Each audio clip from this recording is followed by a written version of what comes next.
ही निवडणूक अनगर विरुद्ध कोताळे या ठिकाणी मी या अनगर विरुद्ध कोताळे या ठिकाणी सुरुवात करतोय।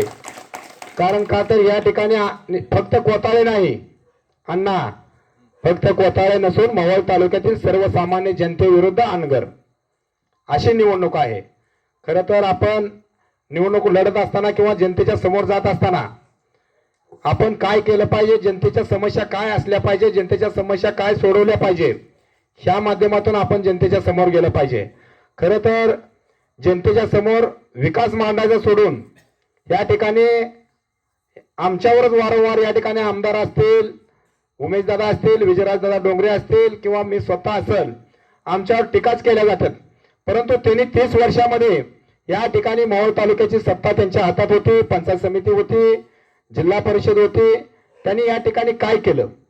आपल्या या ठिकाणी माझ्या कोताळ्यातील सर्वसामान्य माझ्या मायबाप जनतेला माझा प्रश्न आहे, ज्या वेळेस तुमच्यावर हे मतदान मागाय येतील त्यावेळेस तुम्ही त्यांना जाब विचारा, गेल्या 30 वर्षामध्ये तुमच्याकडे हे सत्ता होती त्यावेळेस या कोताळ्यासाठी काय केलं?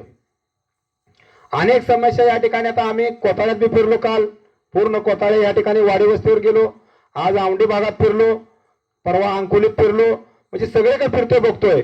परंतु या ठिकाणी माझ्या शेतकरी बांधवाच्या अतिशय मोठ्या समस्या या ठिकाणी रस्त्याच्या आहेत, डीपीच्या आहेत, पाण्याच्या आहेत, लाईटच्या आहेत, बऱ्याच समस्या आहेत।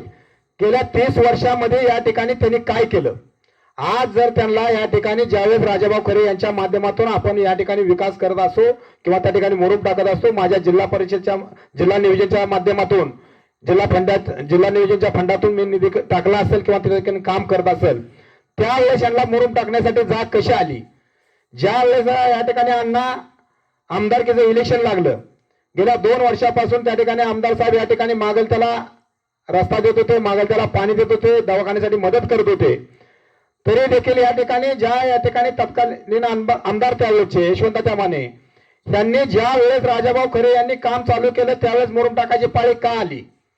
बांधवांनो, काहीच देखील नाही। या ठिकाणी आपले सोनवणे सर चालूला आता औंढीचे जिल्हा परिषदेचे सदस्य होते, या ठिकाणी किती जणांना माहिती आहे मला सांगा की सोनवणे सर कोण आहेत? तुम्हाला या ठिकाणी त्यांचा चेहरा तर आठवतो का? बघा, या ठिकाणी गेल्या अनेक वर्षापासून ज्याच्या हातात सत्ता होती त्यांनी आपल्याला फसवण्याचं काम केलंय। आता आपण फसायचं नाही। मी जास्त काय बोलणार नाही, जास्त काय वेळ घेणार नाही, कारण तर शेजबाबूगावमध्ये देखील सभा आहे। या ठिकाणी आम्हाला औंढीमध्ये थोडा माळी वस्तीला सलगर वस्तीला उशीर झाला, त्यामुळं लेट झाला। परंतु मी या ठिकाणी परवा आल्यानंतर विठ्ठलभाऊ विवेक असतील, शाजीभाऊ असतील, आम्ही या ठिकाणी महादेवाच्या हेमाडपंथी मंदिराची पाहणी केली। आपण खरं तर जे काय लागेल पर्यटनमध्ये जर दीपकभाऊ ते मंदिर बसवत असेल तर त्या पर्यटनमधून त्या ठिकाणी आपले शंभूराजे देसाई या ठिकाणी शिवसेनेचे मंत्री आहेत, त्यांच्या माध्यमातून जे काय लागेल तो निधी या ठिकाणी दिला जाईल। तुम्हाला सांगतो, पेनोर जडपाई गटामध्ये 10 गावं आहेत, 10 गावामध्ये या ठिकाणी प्रत्येक गावामध्ये या ठिकाणी पेनोर पाटकुलचं या ठिकाणी जास्त काय राहिले काम असं मला वाटत नाही, जे राहिले ते होऊन जाईल। परंतु या ठिकाणी आपण सुरुवात या ठिकाणी औंढी असेल, कोताळे असेल, या ठिकाणून आपण सुरुवात करतो बांधवांनो। पेनोर मध्ये जवळजवळ 63 ते 65 रस्ते केलं, 22 डीपी बसवण्याचं काम केलं, पाण्याची 5 वर्षामध्ये कसलीही अडचण येऊ दिली नाही। पेनोर पाटकुल 14 कोटी रुपयाची योजना गुलाबराव पाटील एकनाथजी शिंदे मुख्यमंत्री असताना त्या ठिकाणी आपण मंजूर केली। म्हणजे असं विकासावर बोललं पाहिजे, विकासावर न बोलता टीका टिप्पणी करण्यापेक्षा तुम्ही समोरासमोर बसा, या ठिकाणी कुलदेवीच्या मंदिरातून या ठिकाणी बसायचं की आम्ही हा विकास केलाय। या ठिकाणी चरण चौरेला समोर घेऊन बसावा, आमदार राजाभाऊ खरे यांना समोर घेऊन बसावा आणि विकासाच्या बाबतीत बोलावा। या ठिकाणी विकासाच्या बाबतीत कुठलेही त्या ठिकाणी काढत नाहीत। 5 वर्षातून या ठिकाणी फसवण्यासाठी मतदान मागायला येतात आणि मतदान मागितलं की 5 वर्ष तोंड दावत नाहीत, परत तो उमेदवार नाही दुसराच उमेदवार त्या ठिकाणी झडपीचा। सोनवणे सरला घेऊन या ठिकाणी मतदारांनी आता चालूच्या उमेदवारांनी फिरवलं पाहिजे, कारण का सोनवणे सर जर विकास केला असेल तर सोनवणे सरच्या जीवावर या ठिकाणी तो मतदारसंघामध्ये त्या त्यांना मतदान करतील। खरं तर सोनवणे सरला घरात कुलूप लावून बसवलंय आणि नवीनच त्या ठिकाणी टीम काढली। गेल्या वेळेचा झडपी सदस्य या ठिकाणी दादा आला पाहिजे का नाही समोर, या जनतेच्या समोर आला पाहिजे आणि जनतेला जाब विचारला पाहिजे की मी तुम्हाला डीपी दिलाय, तुम्हाला रस्ता दिलाय, तुम्हाला हायमार्ट दिलाय, तुम्हाला पाण्याची सोय केली का? या ठिकाणी गेल्या वेळेचा झडपीचा सदस्य समोर येत नाही, हा माझा जाब आहे आणि तुम्ही गेल्या वेळेचा झडपीचा सदस्य घेऊन जनतेसमोर जावा, हे माझं त्यांना खुलं आव्हान आहे। कारण का तर काय सुद्धा नाही, ही नाटकी निसतात तमाशा आहे.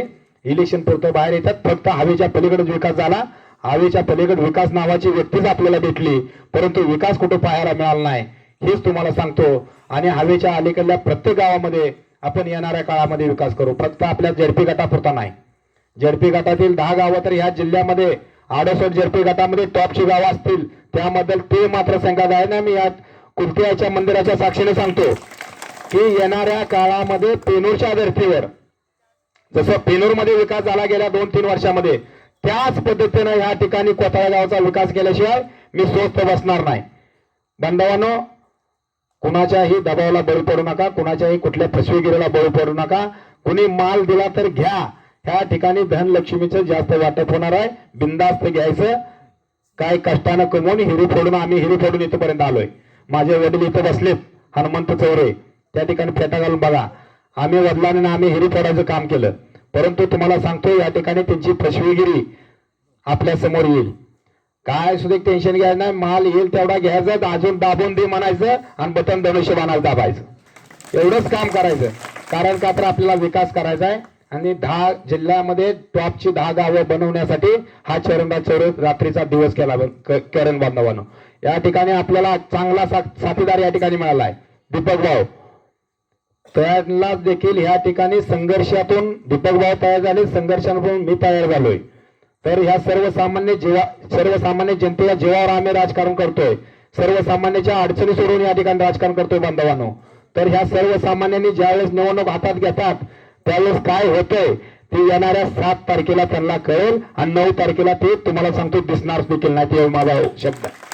कारण का तर मी ज्या ज्या ठिकाणी जाल ते त्या ठिकाणी चहा पाणी नाश्ता ह्यातच मला तुम्हाला सांगतो माणूसच मोड जाऊ देत नाही.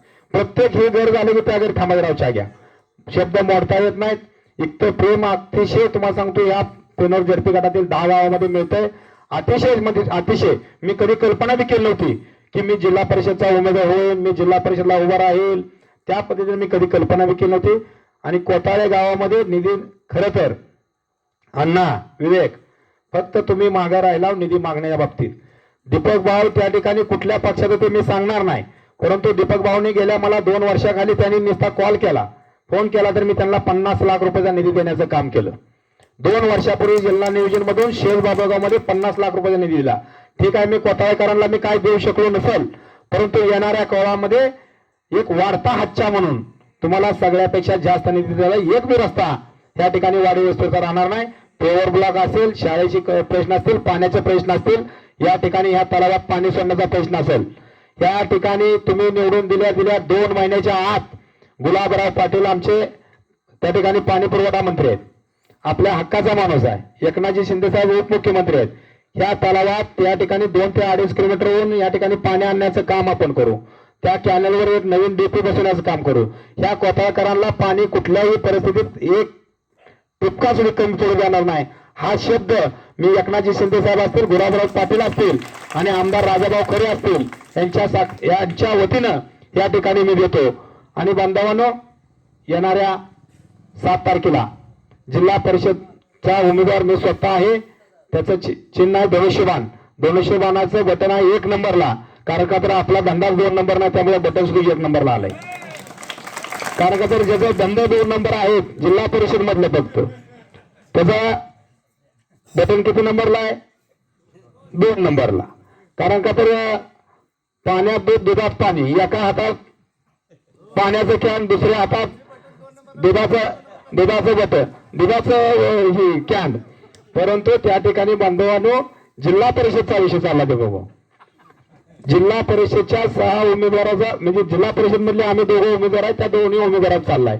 आणि या ठिकाणी तुम्हाला मी आप्पा देखील या ठिकाणी उमेदवार आहेत, माझे अतिशय चांगले सहकारी मित्र आहेत. ते त्यांच्या त्या ठिकाणी पार्टीचा काय जे प्रोटोकॉल असेल ते त्यांनी त्या ठिकाणी पाळला असेल.